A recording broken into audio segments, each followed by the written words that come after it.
Olá, sou a professora Kelly Alves e agora chegamos à última unidade do nosso componente curricular História da Educação Brasileira, que é a unidade 4. Nessa unidade, vamos tratar da ditadura civil-militar e dos impactos de sua política na educação brasileira no processo da redemocratização da sociedade no final da década de 1980. De uma forma geral, o regime militar adotou um modelo concentrador de renda com estabelecimento de uma estratégia de governo que pressupunha o favorecimento das camadas sociais altas e médias por serem as mais capazes de favorecer esse processo, dadas as suas possibilidades de consumo. Para as classes trabalhadoras, restou o arroxo salarial para o aumento do poder aquisitivo das camadas altas e médias. Quanto às políticas para a área da educação, temos dois momentos nitidamente definidos. O primeiro, durante a implementação do regime militar e da política de recuperação econômica por meio da concentração de gastos e da repressão, que, com a aceleração da demanda social por educação, acaba por configurar uma crise do sistema educacional que se torna a justificativa ideal para a assinatura de uma série de convênios entre o MEC e os Estados Unidos, que ficaram conhecidos como Acordos MEC-USAID, e que caracterizam a segunda fase das políticas educacionais implementadas durante o regime militar. Bem, os acordos MEC-USAID resultaram em medidas práticas tomadas em curto prazo pelo regime militar para enfrentar a crise que paulatinamente assumiu um discurso mais amplo do que a resolução de problemas imediatos para a ideia de uma reforma do sistema educacional brasileiro.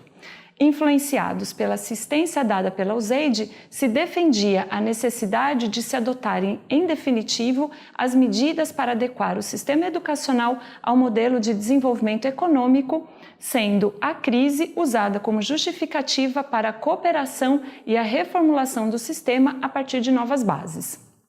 A atuação da EID no Brasil incluiu a assistência financeira e assessoria técnica junto aos órgãos, autoridades e instituições educacionais.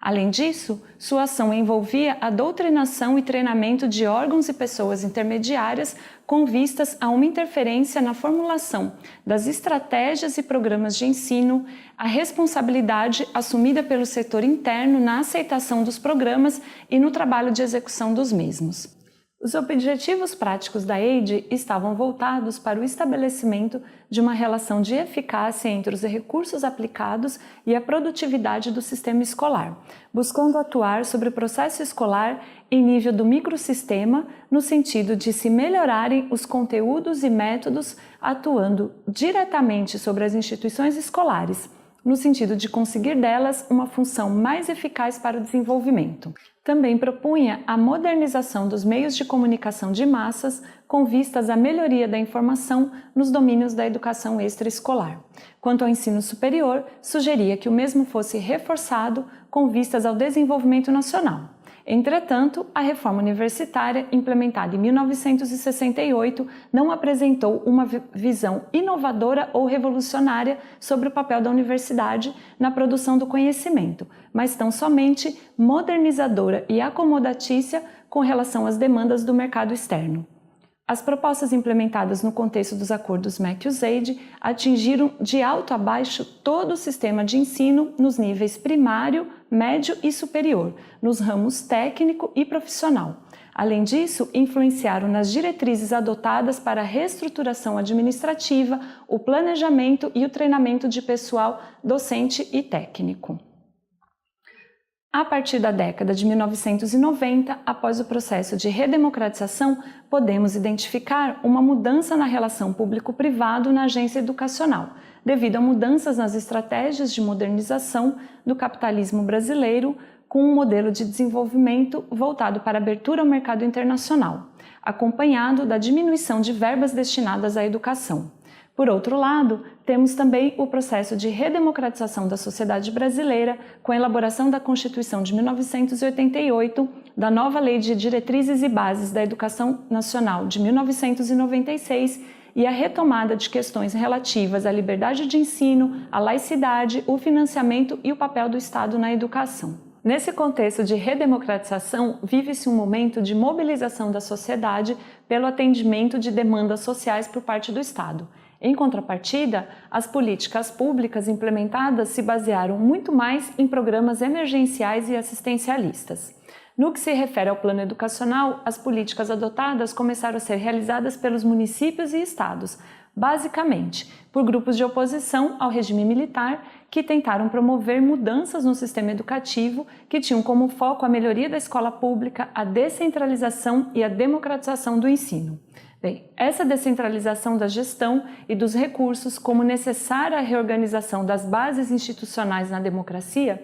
transferiu para os estados e municípios funções, decisões e recursos, mudando o padrão de centralização presente durante o regime militar, redefinindo os papéis e as atribuições dos diversos níveis federativos.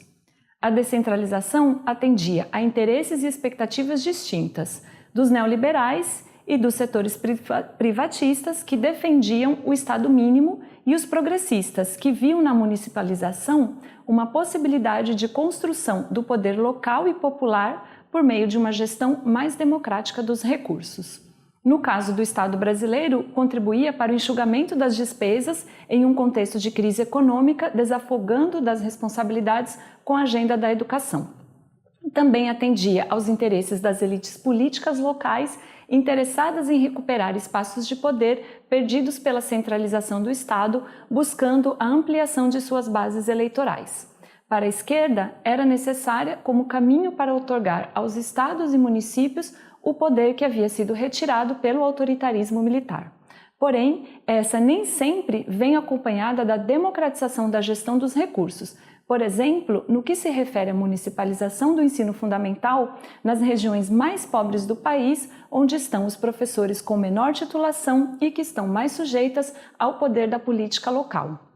Assim, a LDB de 1996 transita entre os polos da descentralização e da centralização, esta feita por meio da avaliação dos sistemas nos 3 níveis, sofrendo críticas por haver abandonado a ideia de um Sistema Nacional de Educação em favor de uma excessiva descentralização que se baseou muito mais na avaliação dos sistemas agora descentralizados do que na efetiva proposta de um Sistema Nacional de Educação, passando de um Estado executor para um Estado regulador e avaliador. Por fim, o risco da dispersão dos recursos devido à municipalização por meio do Fundef, aprovado em 1997, que consolidou o papel descentralizador do Estado ao destinar diretamente recursos para escolas ou municípios, determinando que as verbas devem ser depositadas diretamente na conta de uma associação de pais de mestres ou conselho escolar,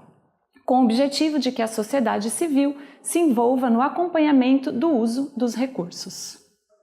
Eu espero que essa disciplina tenha te ajudado na compreensão dos principais temas da história da educação brasileira. Para que você possa realizar sua atividade final, é importante que você faça as leituras indicadas e assista ao vídeo recomendado. Desejo a você um bom trabalho e, juntamente com os tutores, eu vou estar em contato próximo, acompanhando e respondendo a qualquer dúvida. Desejo também sucesso em sua caminhada de aprendizado e nas próximas disciplinas do curso.